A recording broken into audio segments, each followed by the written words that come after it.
Hello everyone, আজকে নিয়ে আসলাম একদম স্পাইসি স্প্যাগেটি নুডলস রেসিপি। প্রথমে তেলে পেঁয়াজ দিয়ে হালকা বাদামি করে নিলাম। এর সাথে দিলাম মরিচ গুঁড়া আর একটু হলুদ গুঁড়া। এখন দারচিনি আর এলাচ গুঁড়া দিয়ে সুন্দর একটা সুগন্ধ বের করে নিলাম।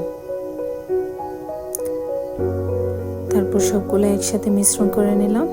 দেখতে পাচ্ছেন মশলার রংটা একদম পারফেক্ট হয়ে গেল। সাথে দিলাম একটু টমেটোর কেচাপ আর একটু মেয়োনিজ। এর ফলে মশলাটা অনেক মোলায়েম আর টেস্টি হয়।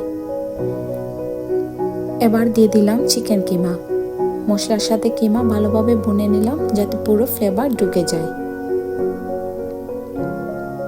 তারপর উপরে ছিটিয়ে দিলাম চিলি ফ্লেক্সের গুঁড়া।